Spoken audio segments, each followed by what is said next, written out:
Media Facades Festival Europe is a pilot project that interconnects 7 European cities with the medium of urban screens. Normally urban screens are displayed with commercial content, and for us it was a very important question to find out what is the cultural and communicative potential of urban screens. So together with our curatorial partners, we invited artists to develop site-specific screening projects, which on one hand provide a communication platform for the public audience, and on the other hand open a window to interconnect the local scenes of the participating festival cities.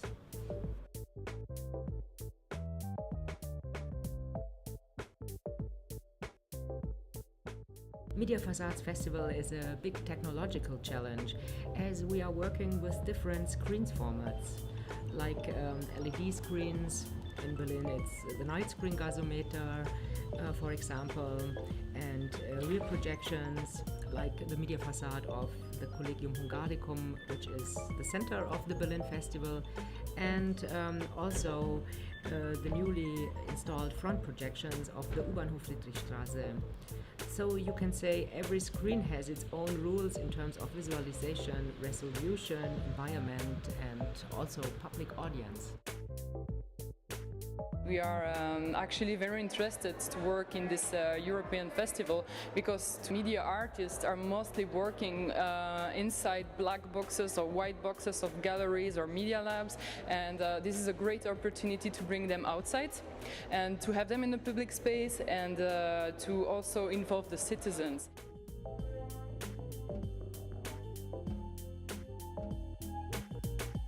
What we are looking in the Media Facades Festival is to somehow change and affect the urban environment in Helsinki. We hope to establish at least or plant the seeds for permanent structures that would show arts and experimental content in the urban space.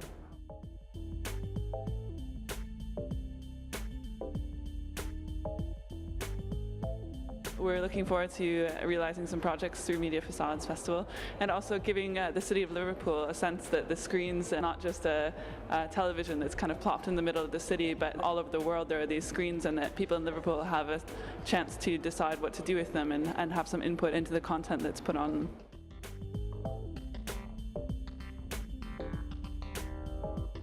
It's a great chance to give a city like Linz, with this landmark, with this facade, the chance to be input for Europe to send things to the world. I really like the background idea of connecting all the screens and sending impulse from one city and make it visible all over Europe.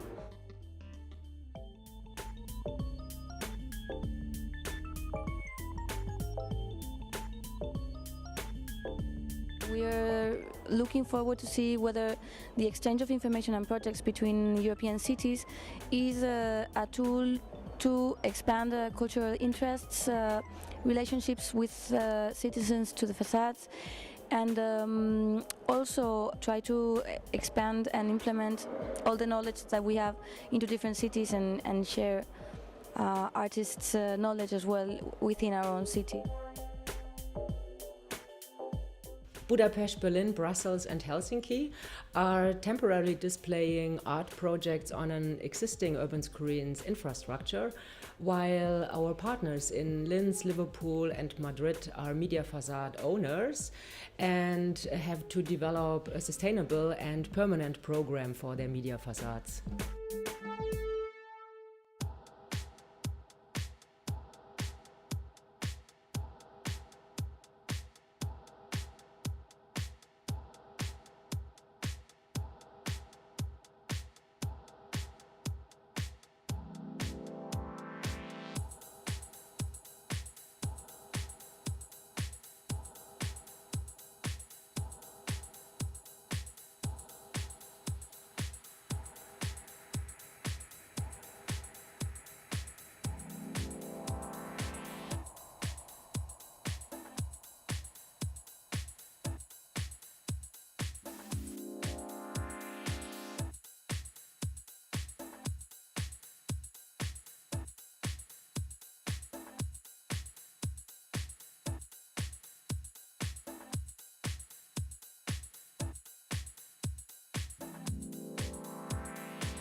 Yeah, we are Lumo, and we are a group of friends that we do some projects together sometime.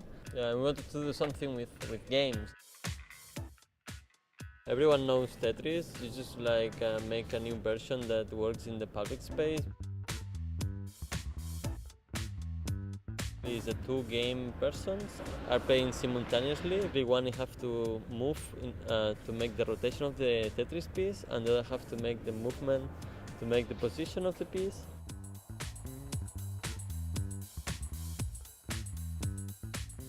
The good thing of this game is that it has easy rules.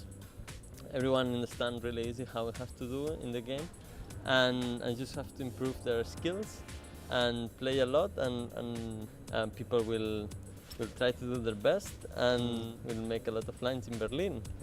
Although we thought we also wanted Madrid do well as well, but yeah, I think the luck will give the winner.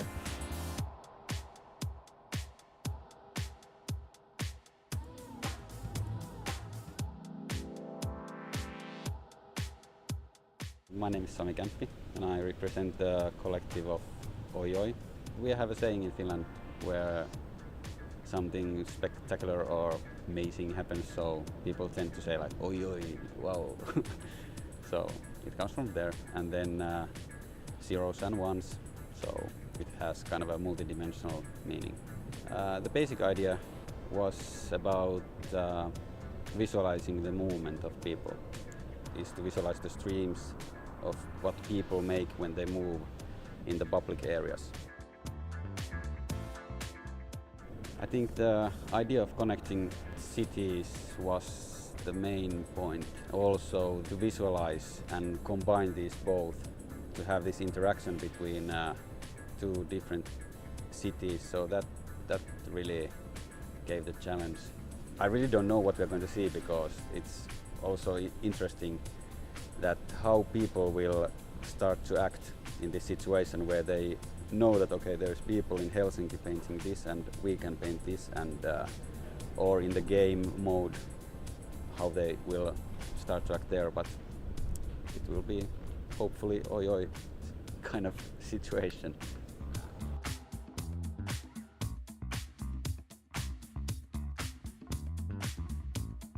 In the installation Air Hunger, people can interact with the facade by wearing a belt around their chest.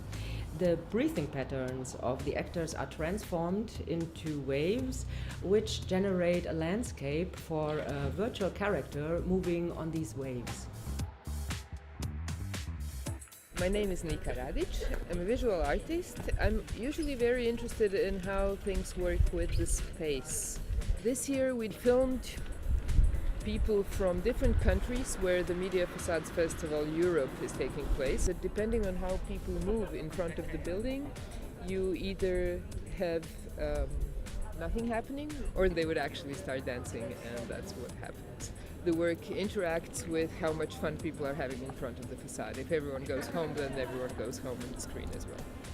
I find it interesting to see how people try to look at other people, but at the same time it's kind of not polite, so you try not to. And then I thought, like, okay, if they're filmed, then they have something to look at and might not feel guilty of looking at other people.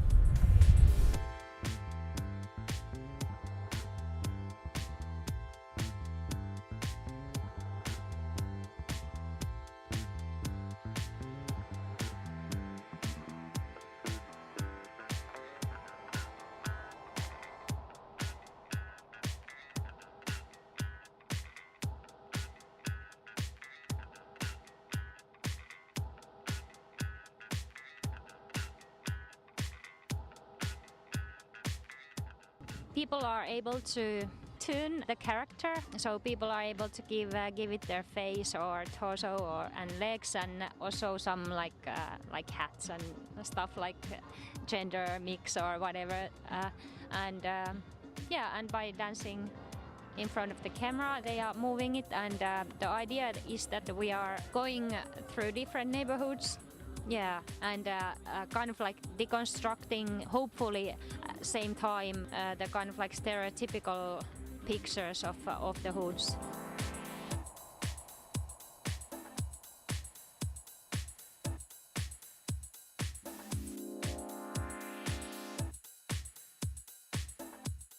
I'm Antoine Schmidt, and I'm what is called today a media artist.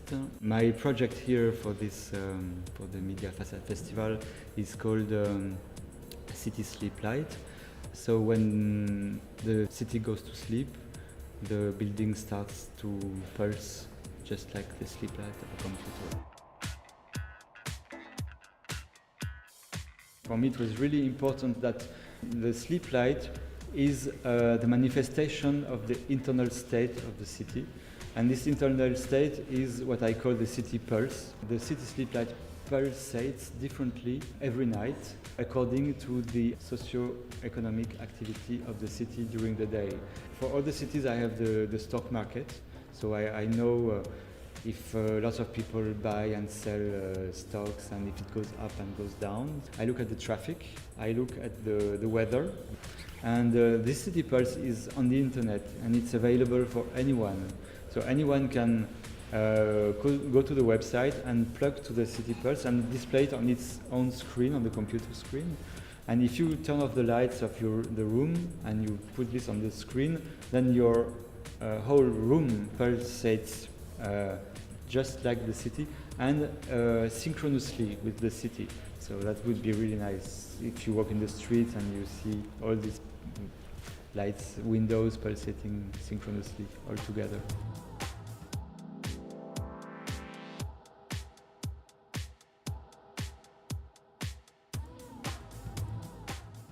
Hi, I'm Christian from the VIA Urban team, and we're gonna do a follow-up of the SMS Slingshot performance we did last year at the White Nights Festival in Riga. It's about a wooden slingshot.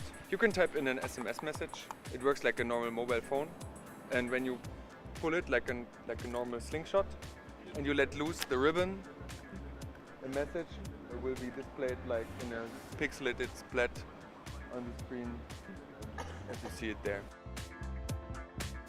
People will see the same screen once in Liverpool and once in Berlin, like in real time. And they can shoot messages from the one side to the other side, and they can communicate between the cities. We want to give people a tool to reclaim these screens and use them for their own purposes. We really mesh up two different sorts of urban communication. One's graffiti, like making your mark on society, and the other one just making a sign on society, which is like throwing color bags on financial institutes in inner city space. We want to use this expressive gesture of pulling and shooting with a slingshot, because by this you can reclaim the space in front of the screen. So it's like an expressive thing, more than just like standing passively in front of a screen and watching an advertising. It's more like being someone in front of the screen, which means being someone in the public space. New topic discovered. Setting BSX ID and channel on monitor device. Unknown devices online. Network working group. RFC 14. Officer 003. München, Deutschland. September 1, 1969. The manifestation of network anxiety. System primitive. We are the direct manifestation of a citizen's network anxiety.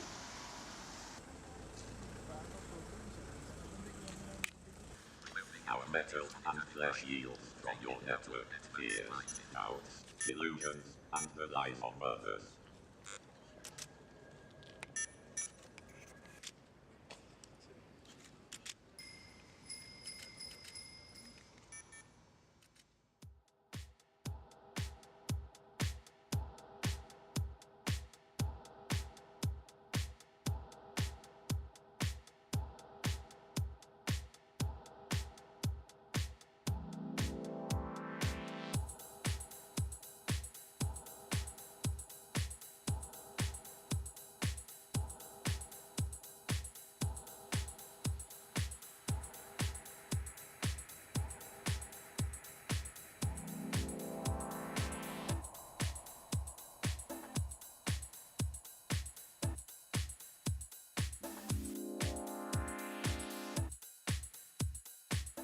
My name is Johanna Bruckner.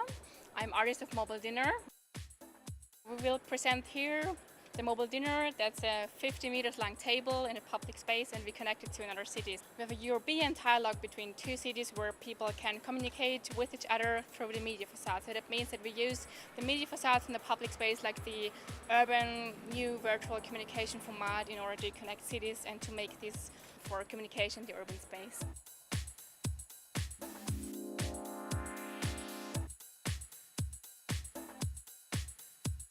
Als Direktor des Collegium Hungaricums begrüße ich Sie recht herzlich auf unserem Gelände, das ich hier mit Ihrer Hilfe für diesen Abend annektiere. Ich wünsche mir, dass die Media Facades Festival genau diesen Anspruch in sich hat, die Stadt für kulturelle Zwecke und für künstlerische Ausdrucksformen wieder zu besetzen. Der Bildschirm ist im Wohnzimmer, der Bildschirm ist am Arbeitsplatz, aber ein Bildschirm im öffentlichen Raum, das ist etwas ganz Neues. Welche Inhalte, welche Formen von Kommunikation auf diese Weise noch möglich sind. Das ist erst ein Anfang und man muss sehen, wie es weitergeht. You have the private space and a public space that people can just join us, and we can see through the media facades how the different cultural contexts are connected.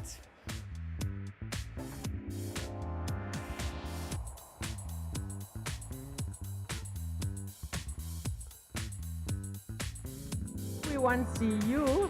Oh. You will see Hello, all the guests. Berlin! Hello. Do you see me? Hello!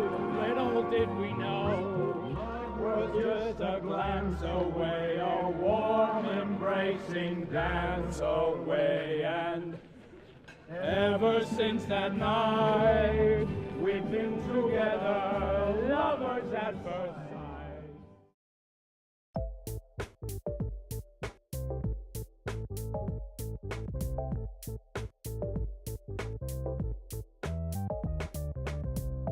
For the call, it was very important to develop site-specific projects with a local reference, with a social participation, and to take into account the technological format of the screens.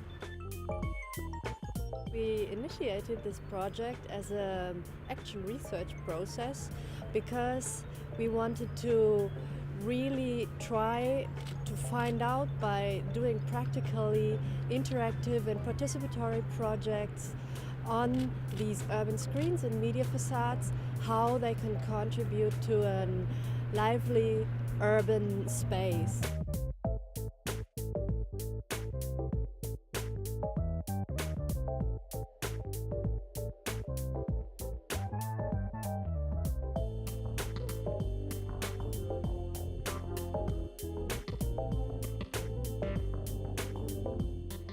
In our Skype conference that we did in the evenings over 2 days, like inviting guests from other worldwide urban screens initiatives, we were talking especially about the issue of fundings, because a lot of people forget that also the production of the content, especially also of cultural content, needs a budget.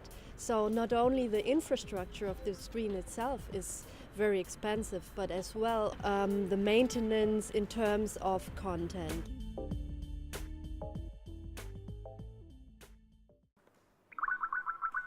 This would be one of the fastest internet connections I have ever heard of in the history of mankind.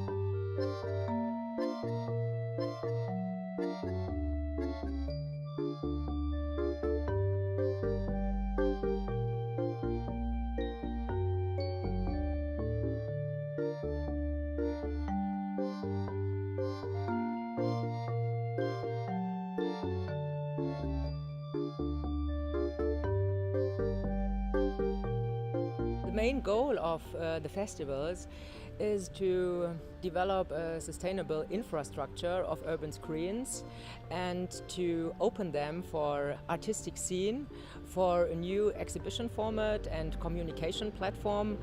We think that urban screens which are installed in the public space should not only broadcast advertisement, but should include the public audience, show cultural content and connect different European scenes for intercultural exchange.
Hei, lämpimästi tervetuloa Media Facades Helsinki 5. edition ensimmäiseen iltaan. Yksi teema tämän vuoden festarissa on ollut, että me halutaan tuoda, tai oikeastaan se on ollut koko tässä sarjassa, että halutaan tuoda toisenlaisia tietoja kaupunkitilaan. Ja nyt se on niin kuin enemmän tällainen kaupunkitila, se voisi olla, sen ehkä pitäisi olla paikka myös harjoittaa sananvapautta, ilmaisunvapautta. Me tuodaan niin kuin sellaista tietoa, jota yleensä näillä mediapinnoilla kaupungissa on mainokset ja viranomaisten tiedotteet, niin haluttiin tuoda toisia näkökulmia. Me ollaan tosiaan 5 kertaa järjestetty festivaalia tässä juhlaviikkojen kumppanifestivaalina. Tämä on myöskin osa tällaista eurooppalaista Connecting Cities-verkostoa, eli meillä on sitten niin kumppanitapahtumia noin tusinassa kaupungissa maailmalla. Osa teoksista kiertää ja niin poispäin. Tänä vuonna me aiotaan tehdä sellaisia hullutuksia, että me projisoimme huomenna hiileen. Hiili on kaikista valoa imevintä materiaalia, mutta me teemme sen Eventekin kanssa toivottavasti. Ja sitten seuraavana päivänä projisoidaan usvaa. Ja tämä kansalaisteema jatkuu. Me ollaan tekemässä tällainen se usvaprojisointi. Lauantaina on tämmöinen niin kuin virtuaalimielenosoitus, joka jatkaa päivällä järjestettävän suurprotestin teemoja taiteen ja yhteisöllisen median merkeissä. Näillä näkymin tämä on kuitenkin viimeinen tässä Media Facades-sarjassa. Meillä on pikkasen haikea mieli, mutta ja me jätetään jäähyväiset myöskin Lasipalatsin aukiolla, jossa on usein esiinnytty, joka menee remonttiin, niin tehdään se Maija Saksmanin ja Seppo Reenvallin video- ja musiikkitarinoiden kerran sit sunnuntaina. Tämän iltainen juttu on aukeaa kohta, eli kello 21 tästä alkaa valo lähtee ympäristöstä, niin toi fasadi tulee esiin. Täällä on työryhmä Jarmo Vellonen, Martti Hakola, Epa Tamminen ja Jone Takamäki. Eli hei, Face from Frontiers. Se on tämmönen abstrakti teos, jota on pohdittu. Kaikki on saanut alkuunsa itse asiassa Jarmo Velosen metallireliefeistä, jotka on niinku sekä kuvauksen kohteena että myöskin sitten tavallaan niinku ajatuksen lähteenä. Onko kyse sitten muinaisten jo kauan aikaa kadonneiden kulttuurien viesteistä vai sotataistelutanttereista tai vaikka niin kuin Minna tähän kontekstiin liittyen sanoi niin kuin vieraista planeetoista kenties, niin se jää jokaisen sitten ratkaistavaksi. Tosiaan Eppa Tamminen on tehnyt soundtrackin ja Jonne Takamäki on puukkuhaltimet ja myös tulee tekemään tässä live-improvisaation siis tämän soundtrackin kanssa, joka alkaa sitten 3:30.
Tales of Frontiers started actually from the sculptor Jarmo Velonen's work.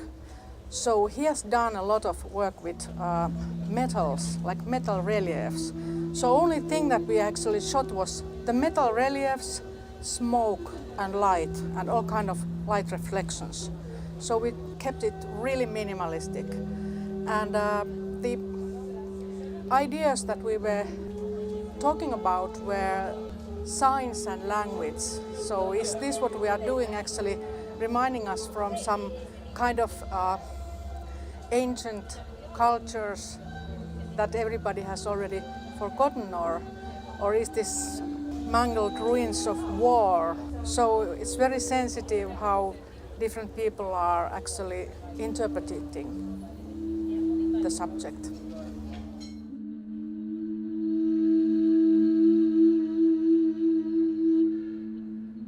Well, I find the possibility to reflect our work with Engel's work very interesting because Engel's architecture is, well, of course, historical. It has a cultural historical meaning in Finland, a very strong one. But also the organic forms that we are using are actually totally opposite to Engel's ideas. And maybe some way the idea of organic form becoming more science or language, there are some similarities.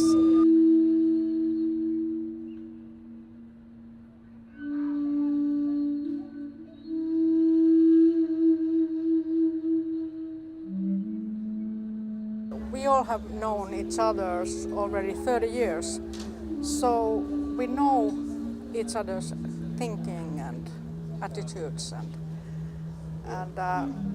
there's a group of 4. So I'm responsible of video, he's responsible of all these wooden wood wings, and Eppa Tamminen made a soundtrack, and Jarmo Velonen is a sculpture maker who made these reliefs. We all are, you know, like equal. Nobody's directing the others, so everybody brought their own ideas, and then we started to look for what comes out of it. So actually this was very experimental working process. We didn't know in the beginning what's going to happen.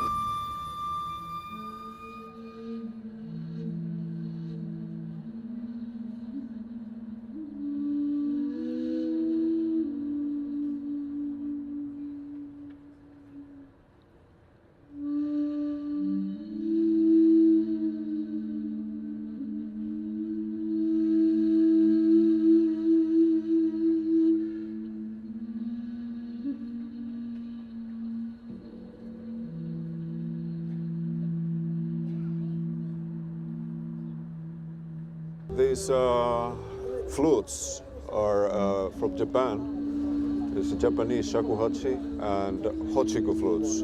The big one is hochiku, which is very rare. It's used by Zen monks hundreds of years ago. It's one of the most difficult flutes in the world. And so is shakuhachi. And the last I played is from Armenia, duduk. I have actually made my hochiku in Japan. I have been there in bamboo harvesting. I have to do from the beginning the whole instrument. I have a great master there, and so that's it. And I'm interested in that kind of thinking of space and time.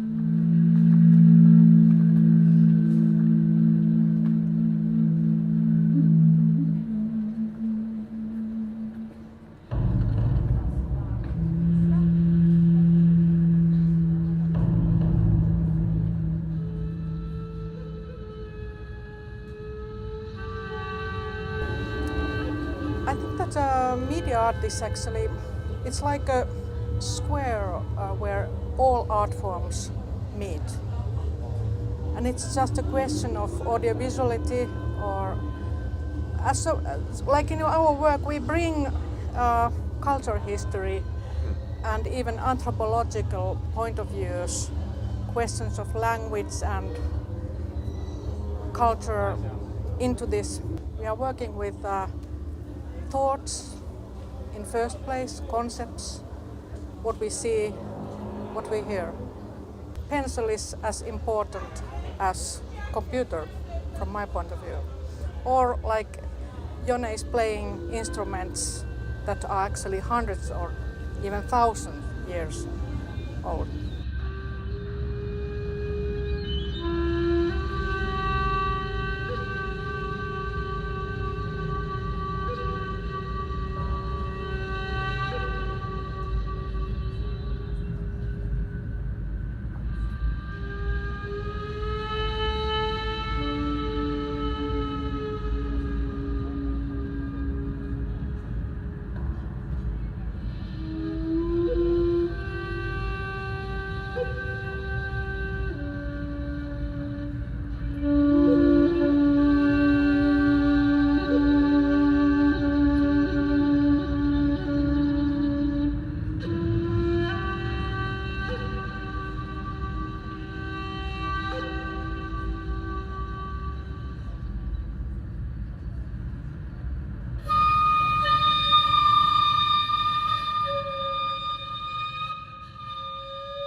We've been exploring this technology of this hand tracking sensor. How would it be if we just put it for the audience to play with it? Like, okay, so each hand will be one instrument, let's say, and how can we visually represent the sound of this instrument? So we developed, let's say, one of these instruments one at a time. So we first made the sound, okay, we're happy with the sound. How can we visually represent the sound? And then we created the visual patterns, so it was all custom-made software. We developed every single pixel that's on the pile and every sound that comes out.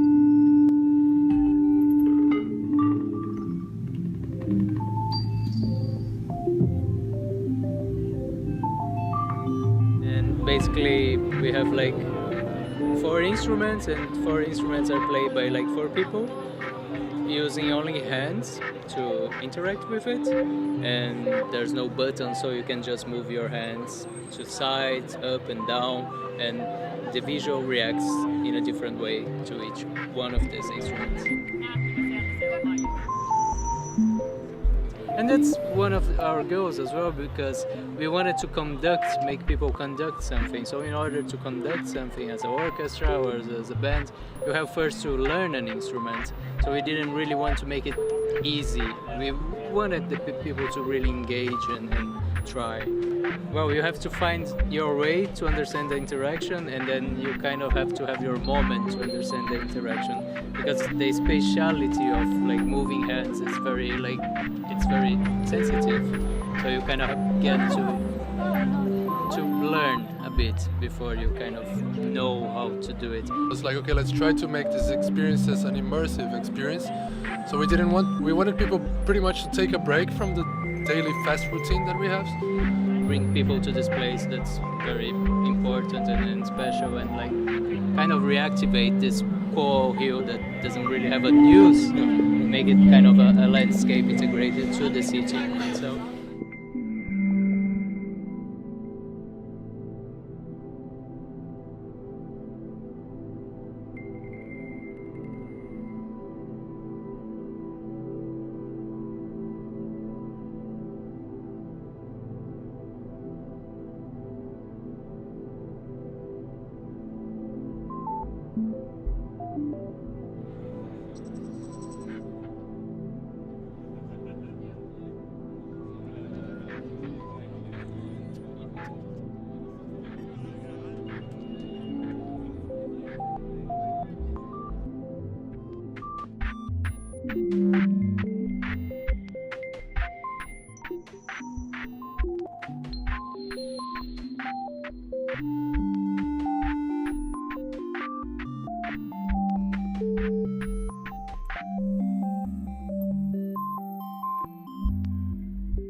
Tässä oli ensinnäkin mun tekemiä videoita tai filmejä Aslak Kristianssonin semmoiseen sarjaan kuin Snadeja, Storeja Stadista.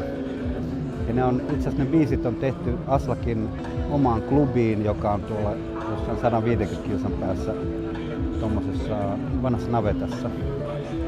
Ja Aslak ei soita niitä kuin kerran vuodessa muissa paikoissa, että on harvinaista kuulla niitä. Ja Aslak on tehnyt mulle soundit melkein kaikkiin mun leffoihin ilmatteeksi. Ja se soitti mulle, että nyt Seppo, sä teet mulle biiseihin videot, tai siis kuvat. Ilmatteeksi. Sitten tässä on Maija Saksmanin videoihin sekä lauluihin perustuvia ja äänimaailmoihin perustuvia teoksia, mitä Maija on tehnyt kaduilta kuvattuna ja myöskin monta eri skaalaa, mutta tämä skaala oli nimenomaan Maijan idea, tämä Yön tutkijat. Sen pohjalta myöskin valittiin tämä, että multa nämä.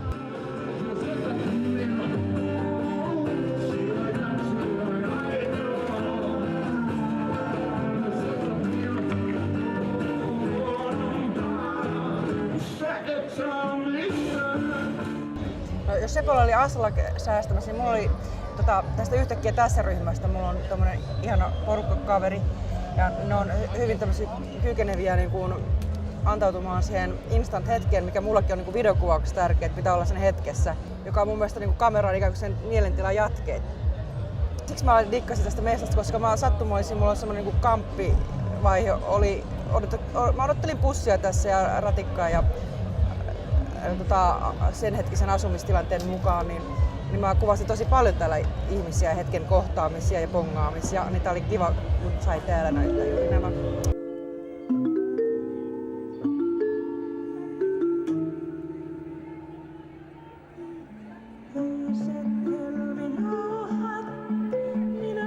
Vanhin soittajakaveri on tuo Inka Ritvanen, joka soitti sitä syntsaa, ja sitten oli toi Antti Halonen, joka soitti sahaa, ja sitten vähän uudempi tulokas on toi Markus Linnanen. Ja sitten toi mystinen mustakaapu, niin soittaa sitten toi Laura Timonen, joka on tässä yhtäkkiä tässä ryhmässä ollut. Ja se menee aina sillä hyvin, mistä mä tykkään, että mä vaan sanoin Lauralle, että nyt mustakaapu sitten kehiin, että you know, se liittyy siihen yhteiseen kemiaan, että se tapahtuu.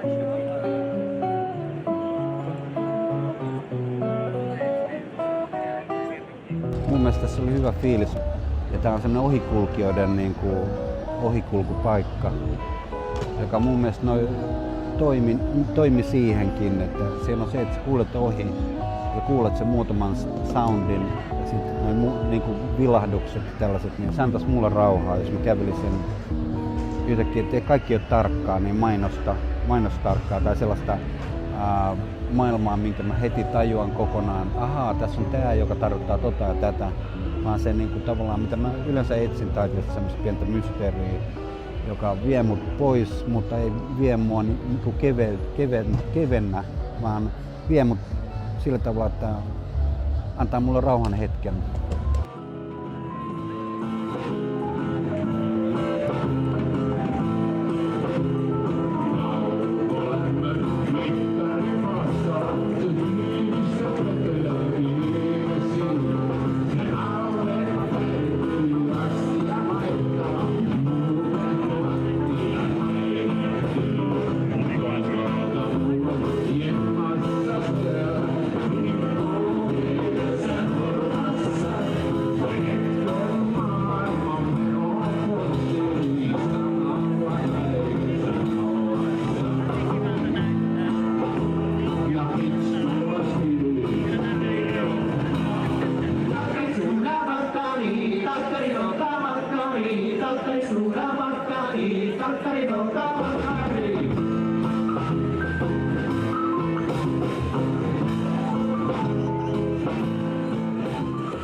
korpitiellä kaupungin.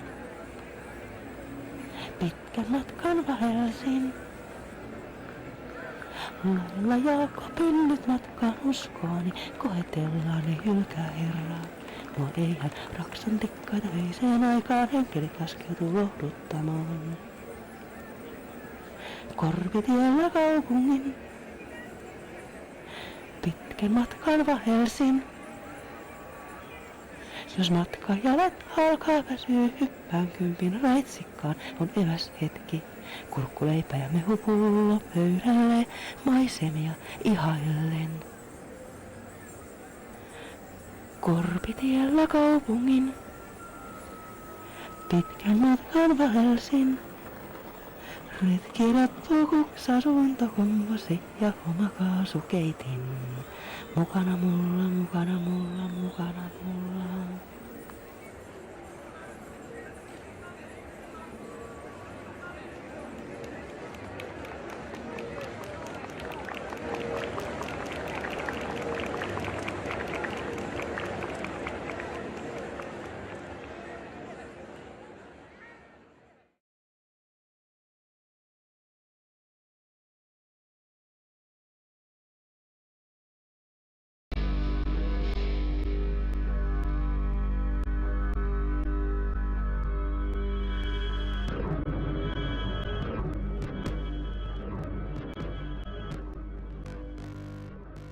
I'm Eric Overmeijer. I'm from Rotterdam in the Netherlands.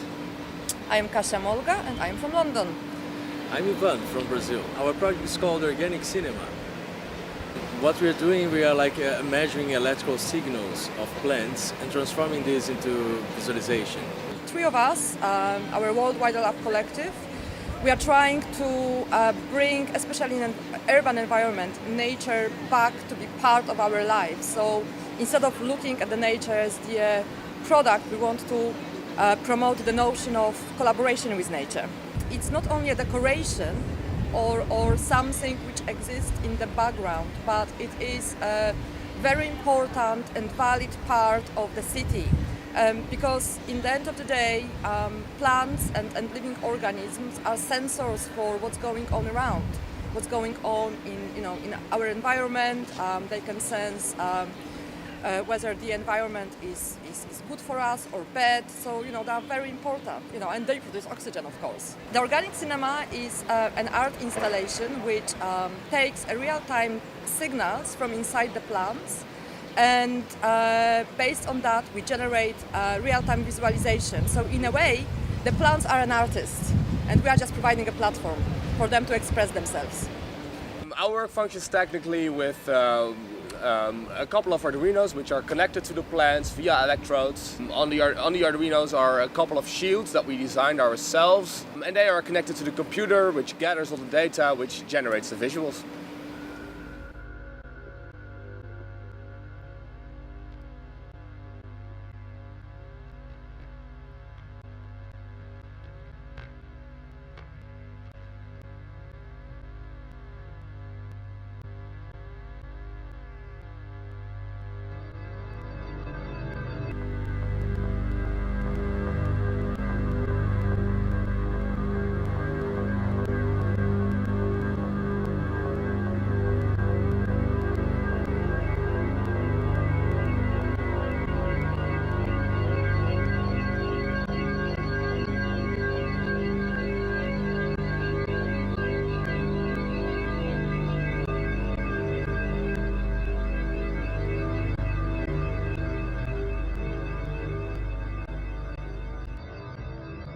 For Helsinki, the curator of Connecting Cities, Minna Tarka, very kindly agreed to cultivate plants for us, so that we choose, one of the plants is a raspberry, another one is fern, and another one is lady mantle.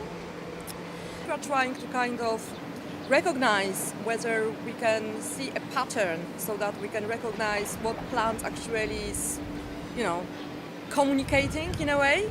We are not only looking at the electrical signals, but we also are looking at the frequency of ambient light. That is a different color of ambient light around us, because plants are reacting to the red and the blue light. So for example, when there is a lot of blue light, which is probably right now, they start to photosynthesize. And during the red light, which is like at the very early morning or when the sun is setting, the flowers, they kind of close in different frequencies of the red light as well. The flowers can open, they can bloom. There is also the leaf abscission, so that means that plants are losing leaves, and all of that is recorded within these electrical signals which are inside the plants. The plants are visible and positioned in the middle of the square, and from time to time we had a tea here which is made out of roseberry and a couple of other herbs, so that people can come closer, ask questions, and just being invited to interact with plants and us, of course.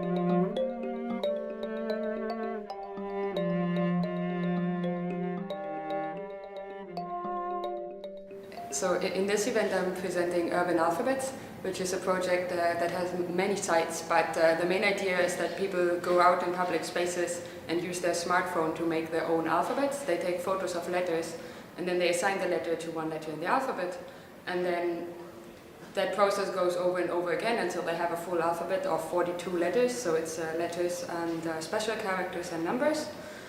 And then on the big screen we are showing basically the alphabet of Helsinki, and that Helsinki alphabet is created by all the letters uploaded to the database and geotagged in Helsinki, and it's going to be different of course in Berlin and in Liverpool and in Helsinki.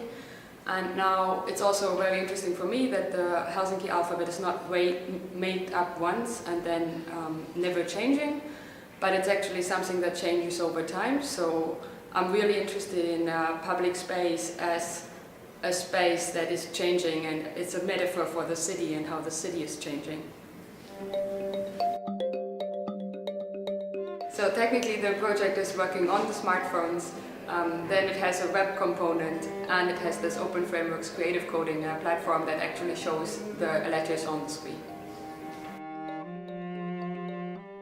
So basically you have the application open and then you take a new photo of a new letter, and then you can crop and pan that letter to fit into that window. Then you press OK. Next you need to tell the app what letter this is because it doesn't know. And then in order to write postcards, I can go to the menu and then write postcard. And I could also write something here. So now I'm using the letters that are on my phone and not the Helsinki letters. And in order to send it to the screen, I go to the menu and save postcard. And it will save it in my photo gallery and send it to the screen.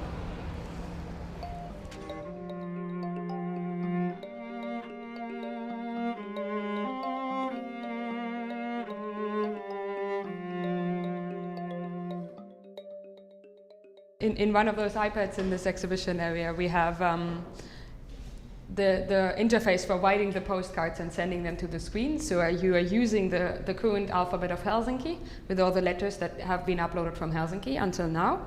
And then you can go and write your own message. And then you can send that message to the screen. And in the next loop on the screen, there will be that message displayed.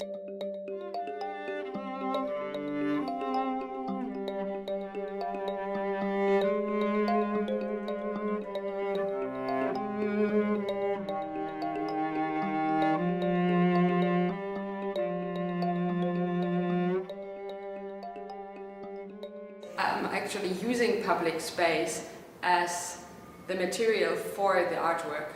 I'm collecting the letters from the public spaces, and I'm totally interested in how the people then use and experience the public space in a different way. So that's also what the research about the project is about.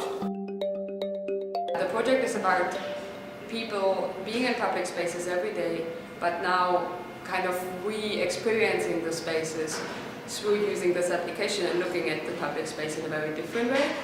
And then through the workshops that I'm doing also as part of the project, people use the application actually in groups, and that's a very social experience, and people always walk around like, look at this letter, and we have to take that letter, and they discuss a lot more when they actually do it in groups.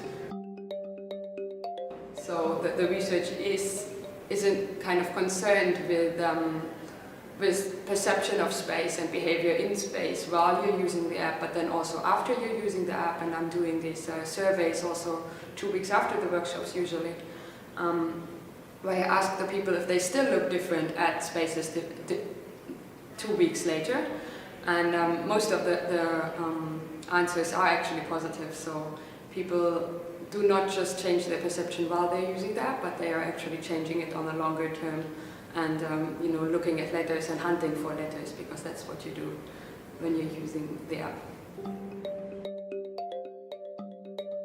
Some people have started using it for teaching literacy in schools. There's a small project in Spain that's over already, but so that they use the app to teach 4 to 6 year old kids how to read letters. And also this week in the Helsinki workshops we had first graders, and it was a lot of fun to see how they were using letters to express themselves.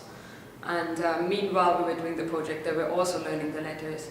So I think that that's a very nice social idea that of course wasn't part of the project idea in the first place, but I think that's one of the nice parts about the project, that is very flexible in how it's being used.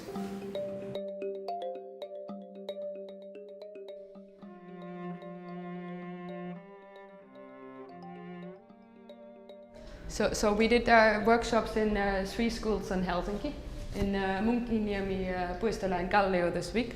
And now we printed out all the letters that the kids made during the workshops, and made magnets out of them, so you can actually now use them to write something. And it's very, very interesting that there are a couple of letters that are very, very Finnish, and someone living in Finland long enough can totally see those. So there's the car market car, the R-kioski R, the S-market S, here's also the suomalainen kirjakauppa. So those are very, very Finnish letters, and it's very interesting because the project is also about how different cities look different in their graphical appearance.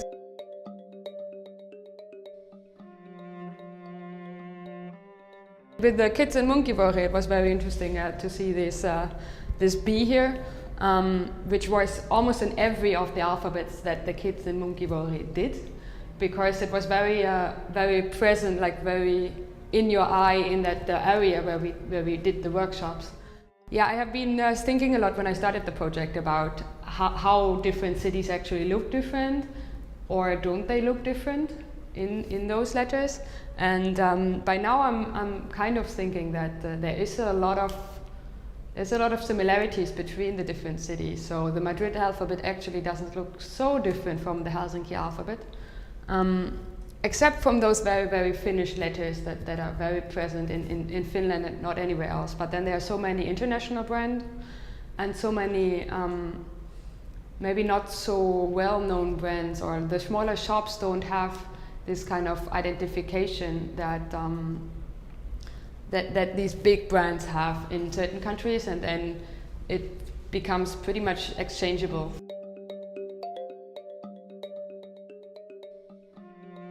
With the first graders in Puistola, around here we have been basically going to their schoolyard, and they have just made letters out of the material that they found.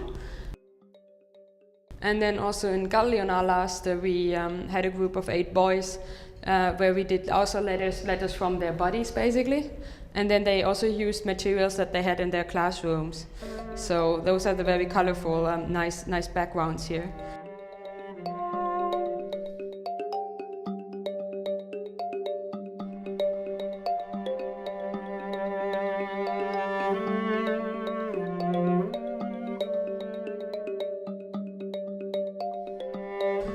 And that was also really nice to talk with the kids and to see how happy it actually made them during the workshops. That also made us very happy.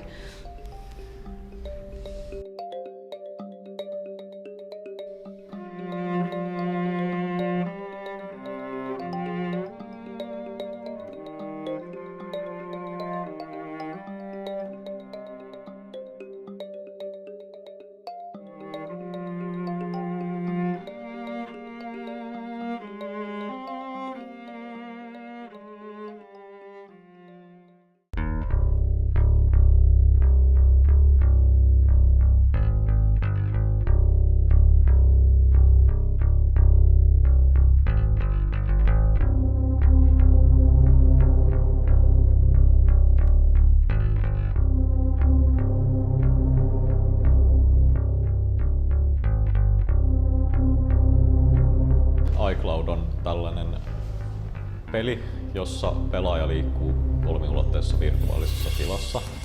Ja tää on tämmönen dystopia-asetelma tässä.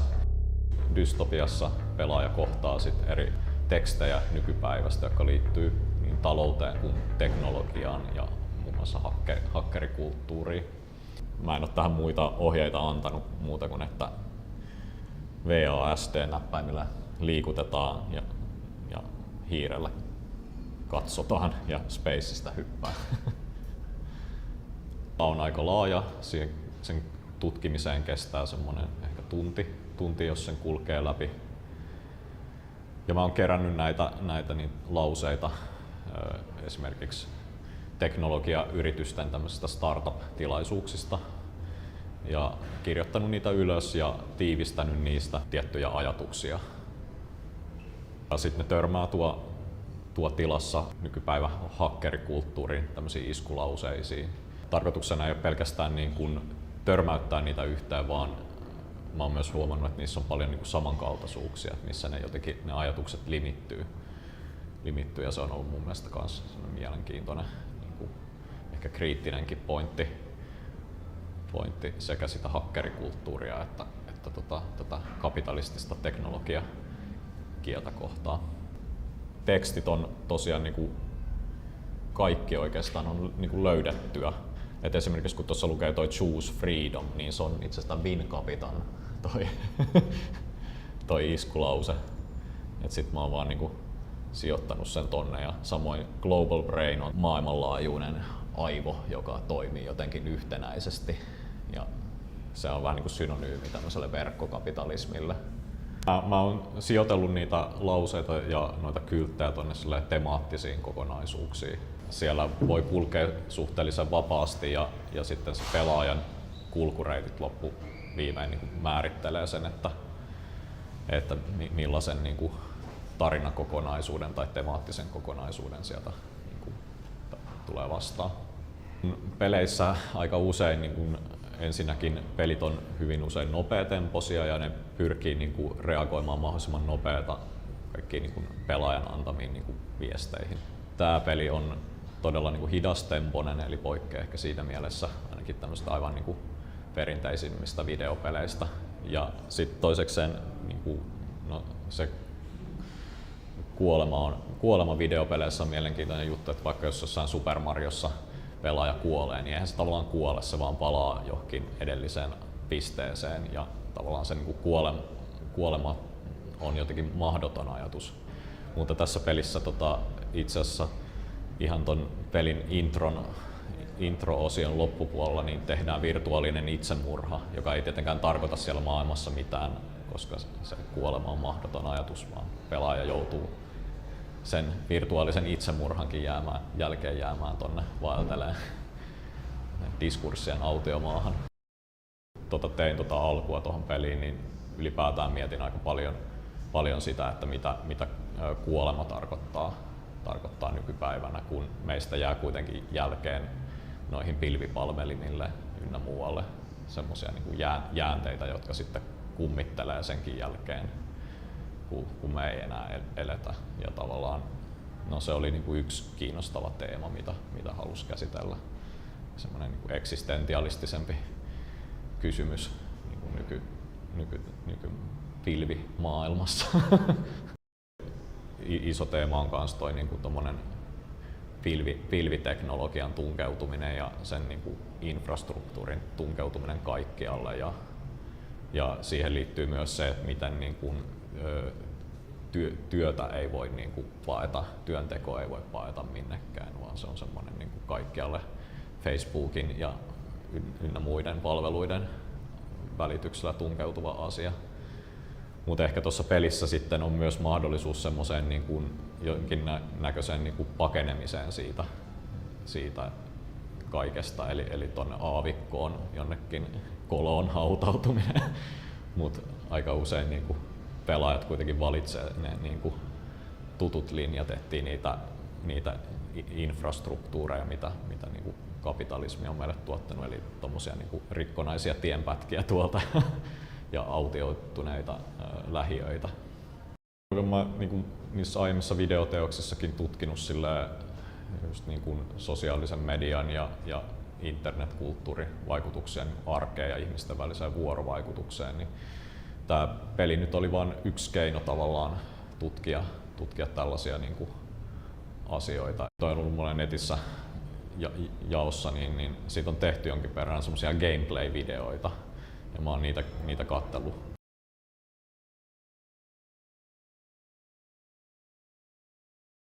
Don't worry where. Also, don't worry, we're from the Internet. Okay, keine Angst, wir sind aus dem Internet. Das wird mir wirklich Angst machen und...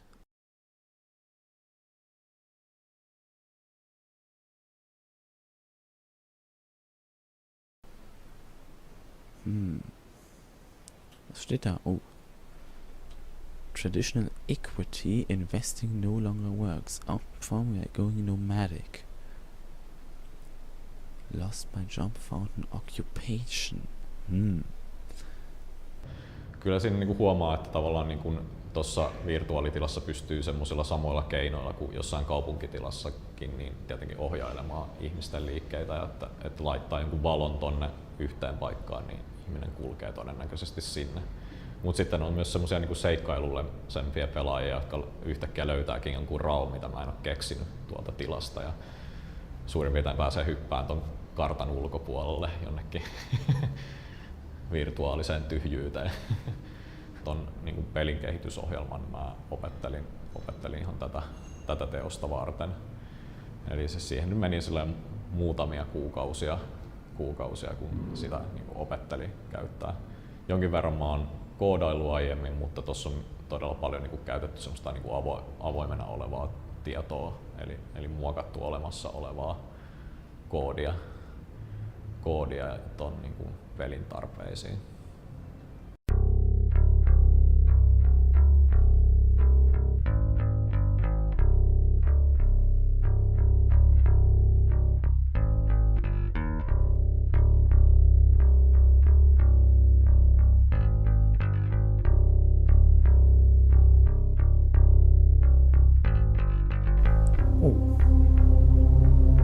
Not found. Das ist natürlich schlecht, dass hier die Server von Apple abgestürzt sind. Oh, 409 Konflikt. Okay. 400 Bad Request. Mulla oli just ajatuksena, että noi tekstit tulee silleen vähän samalla tavalla kuin kun selailee jotain nettiä, niin siellä tavallaan sulle tulee koko ajan kauhean määrä informaatiota ja sä et edes pysty sitä niinku aina niinku kaikkea suodattaa. Niin samalla tavalla, että täällä saattaa pompata yhtäkkiä tommonen teksti niinku sun kasvoille ilman, että sä odotat sitä. We've got to hijack speech. Creating has always been something different from communicating. The key thing may be to create visuals of non-communication circuit breakers so we can elude control. Gilles Deleuze. Okay. Täältä löytyy myös tämän pelin ainoa tekoäly. Tällainen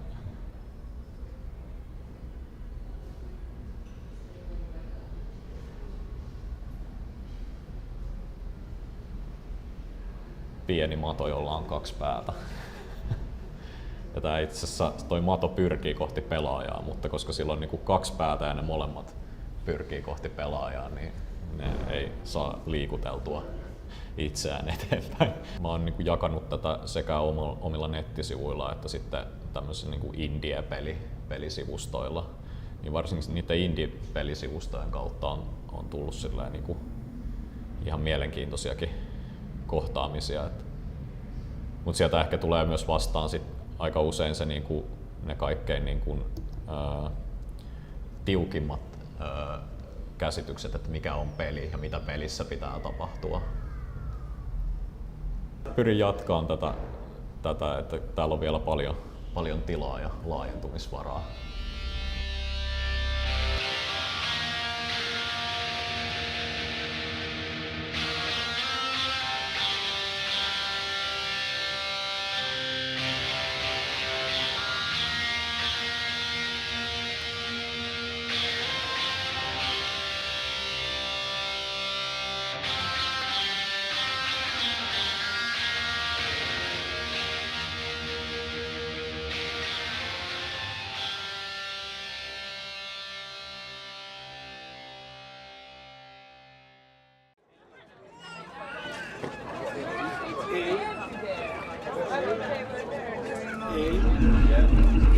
Well, it feels like a live video game.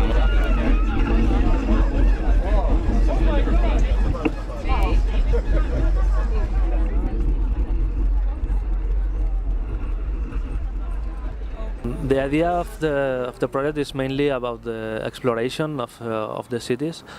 I use bikes because I like cycling, and then I think it's cycling around a city provides you with a different kind of map of the city, because you can visit places that are kind of probably not connected by public transport, and you can also find your own routes.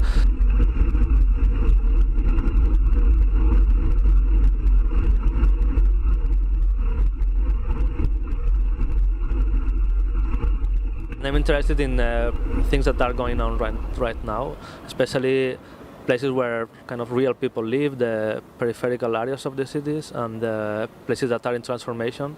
So the idea is to go to a city, like in this case Helsinki.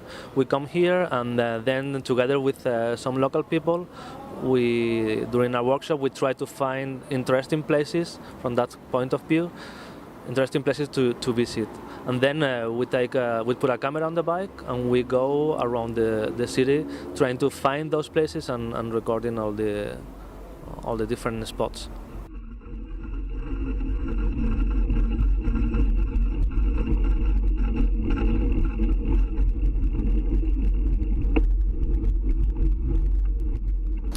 We were invited through the bicycle cooperative workshop that we have here to help Sergio and Pepe in finding nice places in Helsinki to film, and we're trying to find like a good mixture of maybe hidden gems and gentrified areas.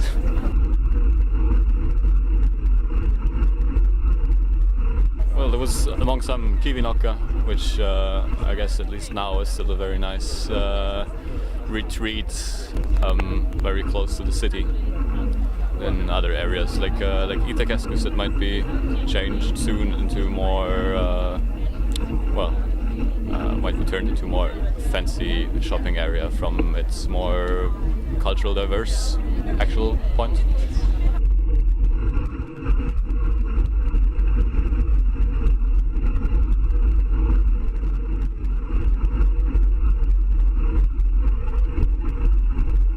The last part, of course, is the installation.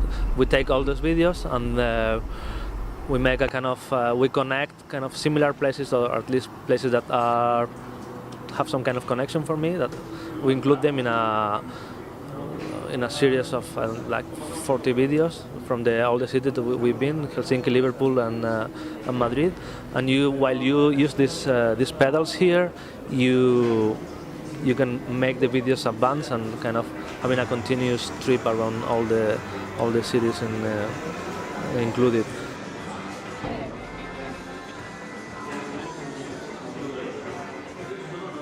And there is also another kind of connectivity within the cities, and is the other pedal, which is activated remotely. There is another set of pedals in Liverpool, so when somebody is pedaling in Liverpool, the second one moves, so it gives you like a sense of like somebody else is doing kind of the same somewhere else.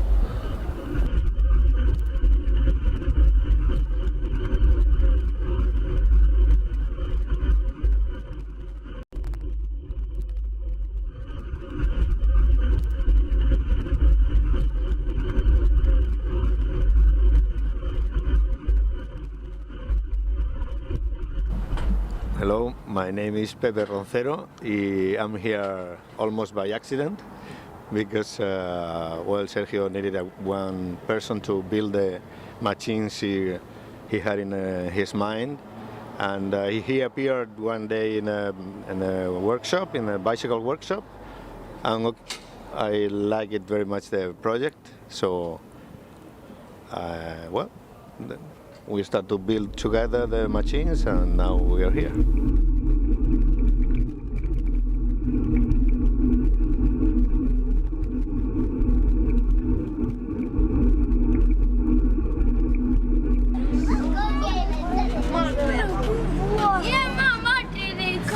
There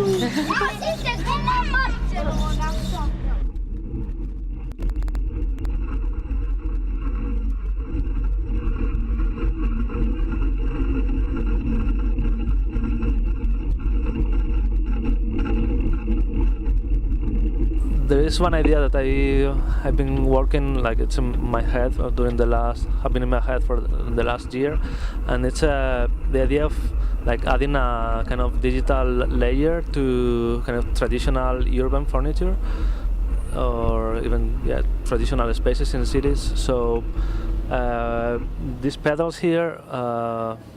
This one, for instance, is kind of used in parks for old people to do some movements, and we kind of hack it and put it some sensors.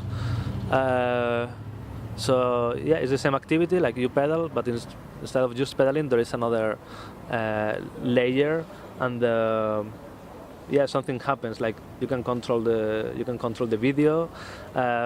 So it's this idea of being outside, being in a public space, but also doing something kind of in common and doing something with technology.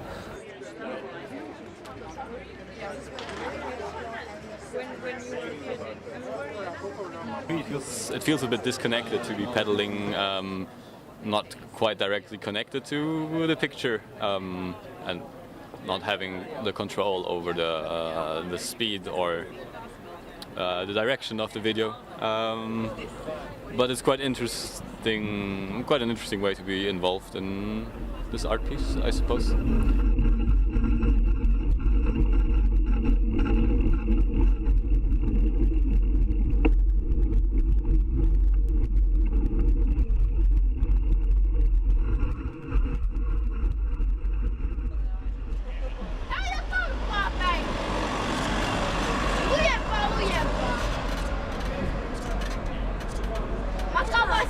I think I have a kind of memory from when I was a teenager of being in the street, just I don't know, drinking beer and doing nothing, and just being with friends with not so many things to be worried about.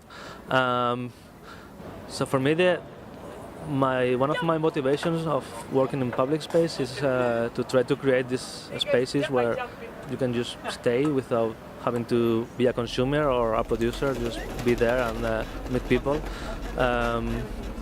For me, what works well are, of course, games. If you offer something that is innovative, a new way of interacting with the screen, that's something that if you do it well, it works well.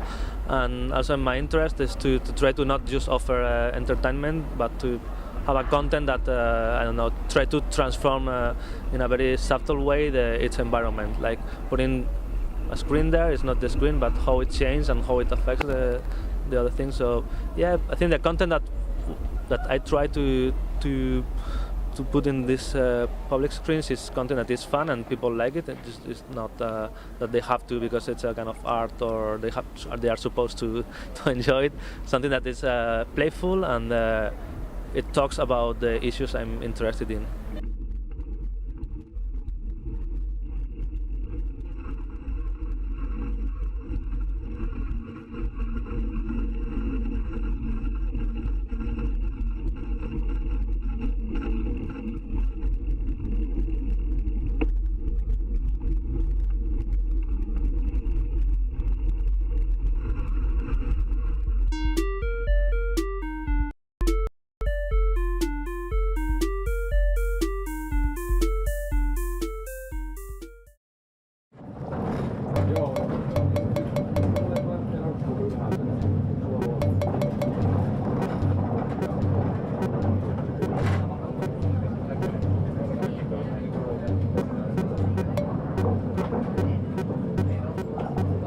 Normally in the touristic places you see lots of these touristic binocles, and normally people just throw the coin in because they want to see what is there exactly.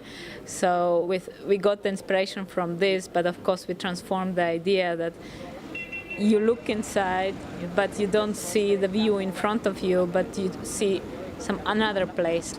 But as a trade-off, of course, your eyes traveling to this place where you are looking at.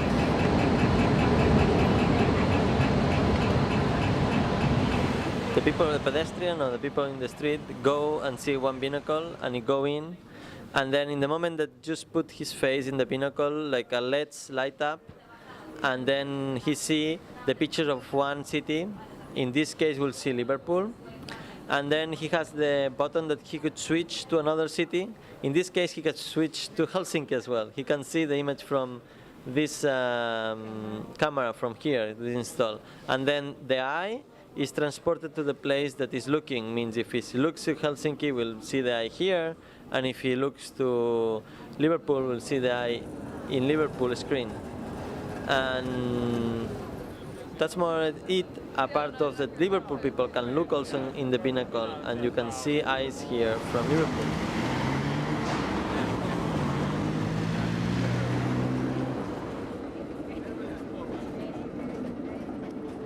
This work actually will be installed also like in museum spaces and also in urban spaces, but here in Helsinki we need to see all the problems, of course, with this, but it's kind of exciting because it's really like outside, and people don't.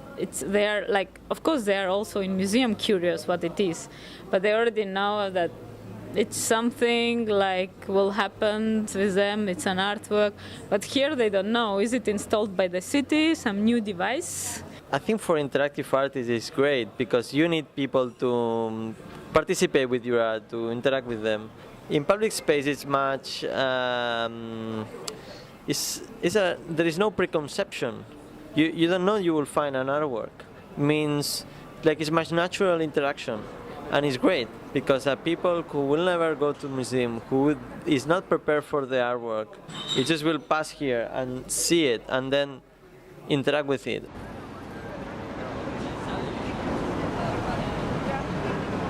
With technology, I think it's easy to talk about some topics that are from digital age and from the society we live in now, and this piece is one example, no? That you can observe, but you are observed, and well, now we know that it's like this in the real, no? Like with the last month release of Prism and this kind of things, US is looking at all the things happening on the internet and what will happen when everyone will have like this Google Glass and they have a camera in there, and what will happen? Like it will have access to everywhere.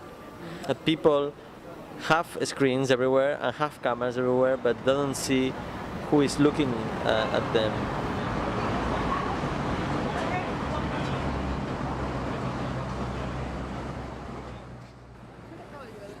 We use connection, or let's say social media and digital life a lot because this phenomena is so interesting for us. So especially like the people's participation and behavior. So the thing is, like, out of internet actually you can get people participating, or also like just understanding what is going on.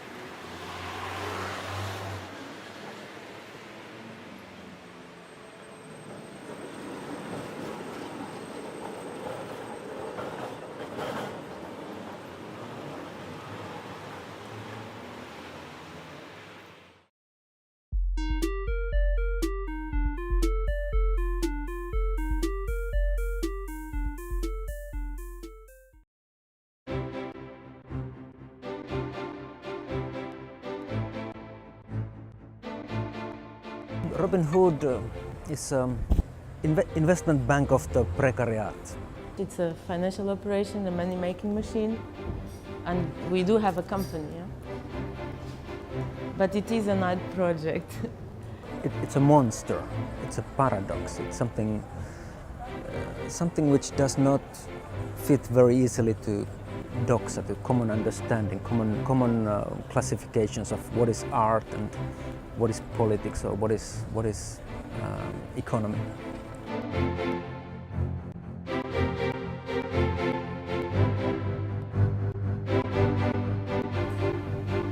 Economy and finance became up in this pedestal that you cannot touch it. it's not your realm, it's not your world.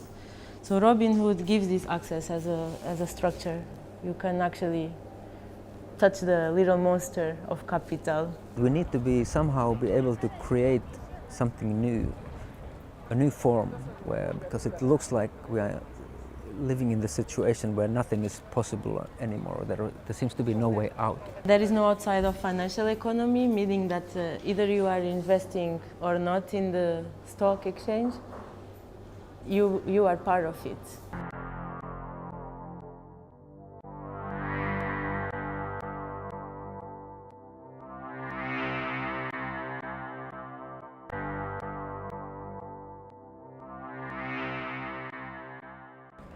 The Parasite, it's a massive virtual dynamic agent. It's not only a code, but it's a kind of a little bit more complicated. It's a big data mining operation what we do. It's a public feed of the American stock exchanges in the New York Stock Exchange, Amex, Chicago, also some smaller stock exchange. And from this data, we try to see the swarms forming. Basically, we follow what the best actors in the stock market do, and we just follow. We just imitate what they do, and we do it quite well. The algorithm which gives you the base for the decisions that make what to buy or sell in the stock market, it's ethically blind, meaning that it doesn't look at what kind of company it is. If I am being exploited anyway, why don't I take also advantage of it? If there is no outside, no way of escaping these, then I also take advantage. So I can feel that I'm not merely exploited. And Robinhood Cooperative does that because it gives the access to these worlds. Normally when you go to if you want to really have a good care of your assets, you need to have, at least in Finland, you need to have 500,000 or 1 million euros in order to enter the private banking, where they give some considerable attention to your money. And we offer this service with the exception that we do it even better than the elite asset managers. And we offer it to everybody.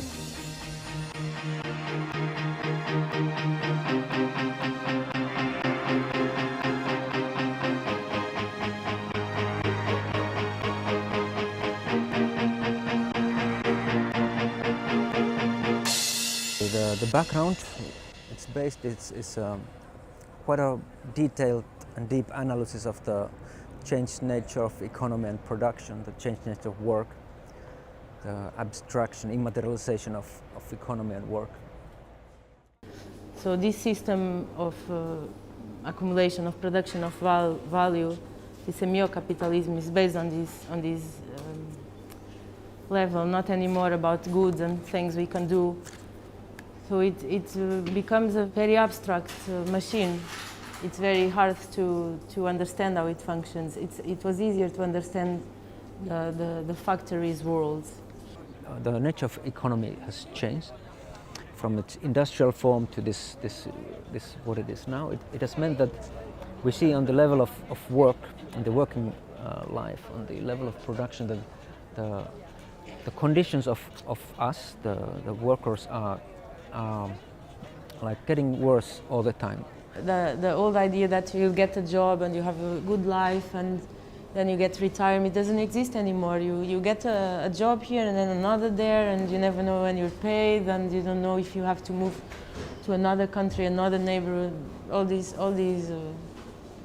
new situations of work life, they define pretty much a precariat. Our situation as wage earners is impoverished. We don't have a possibility to earn our money with the wages. All the cuts in the welfare society, the services, what the state used to provide, they're going down. So our position is really bad. We are struggling with on how we can get along. And here comes the finance. It offers you the debt take a loan. It will solve your problems.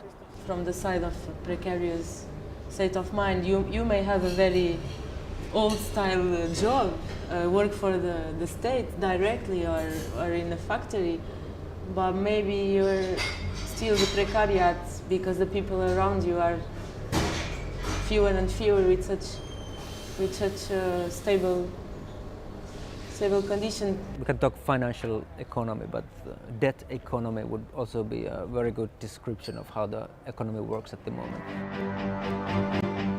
The banks aggressively loaned money to people. They knew that they could not pay it back, and they securitized these different loans from different people into a product, and then they sold the debt forward. It's a big risk, but it became also interesting product. And debt is one of the really key mechanisms in the economy at the moment, where which we can understand how the economy moves to control your future. It takes away your future. It takes away the possibility of the future.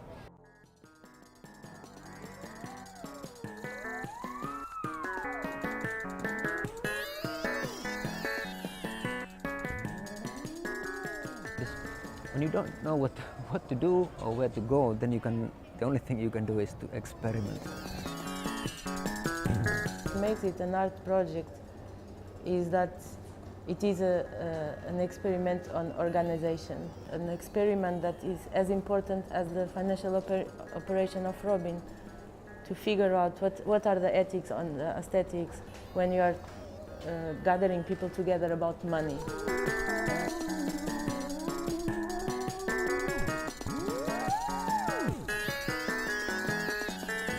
So basically I was animating the stories while I was listening to the discussion here, and looking at this chart that they have been writing on the wall, and trying to translate the theoretical issues into this simple form. In many cases very abstract, maybe very philosophical, big, difficult questions, somehow understandable in like 15 or 20 seconds of an animation.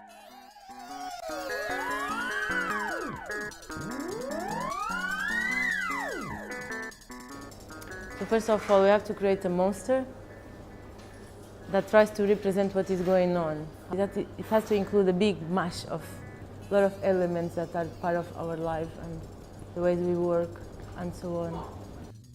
And the monster is compiled out of all these things because it is the modern form of capitalism. It's kind of our world, the human civilization where we live in, and in the process of the game you can see different sides of it being kind of revealed. The main work we have is being done here in Helsinki, where we are met, all the artists we have met, and we have been developing together this game. It's been a working process. The user targets some area of the monster and release the virtual ball. It will trigger different animations depending of the state of the monster. A very physical feeling of shooting at it, and there's going like this kind of a loop of the monster. When you happen to shoot at a certain at a certain point, it will reveal then what is kind of behind that. We shoot at the monster. We attack it a little bit with our interface and our bow.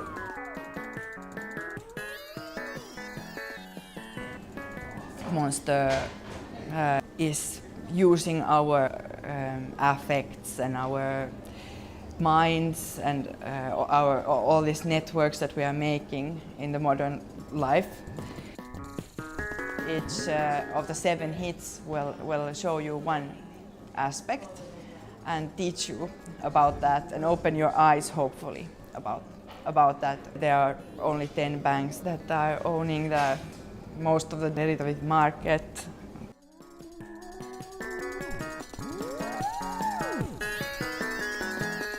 The users can see the animations going there, and they have this ball And the ball has got two components. One is a laser that is projected onto the screen, so the camera can see where the user is targeting. And the other is a sensor that measures the flexion of the ball, and this measure is transmitted wirelessly to the computer using 2 Arduinos and 2 XB boards. The computer that runs this game has a camera that looks at the screen through the back of the saw.